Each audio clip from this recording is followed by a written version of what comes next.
যখন আমাদের দাদিগর যুগ ছিল, মা চাচিগর যুগ ছিল, তখন তারা এভাবে পুকুর ঘাটে গিয়ে দাঁড় যে কোনো জিনিস এইভাবে পাও বসাইতে অবশ্যই। কারণ এখন তো বৈজ্ঞানিক দিন, আধুনিক যুগ, এখন সব হয়েছে মেশিনের কাজ, পার্লারের কাজ। তাই অনেকে পার্লারে চলে যায় পেটিকিউর মিনিকিউর করার জন্য। এটা আমি ব্যবহার করতেছি যত আমরা বাহিরে থাকি, ওমানে থাকি, তাই সময় পাই না বা পার্লারে যাওয়ার।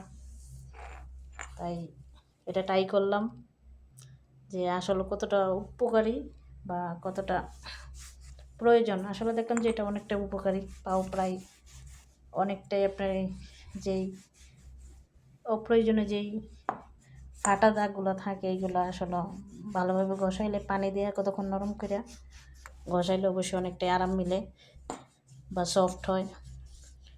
প্রায় অনেক দিন যদি আপনারা ট্রাই করেন কিছুদিন, তাহলে অবশ্যই আশা করি যেই বাড়তি ফাটা দাগগুলো এইগুলো চলে যাইব।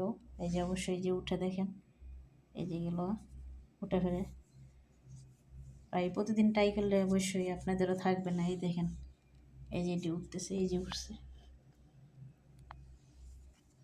অনেকটাই কার্যকর, ভালোই। এটা হচ্ছে আগের ব্যবহার করতো আগে আমাদের মা চাচিরা, পুকুর ঘাটে গিয়ে এইভাবে বসাইতে পাও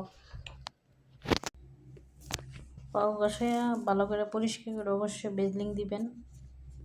বেজলিং দিলে অবশ্যই দেখবেন পাওটা অনেক সফট হবে, নরম হবে, এই সমস্যাটা চলে যাবে সবার।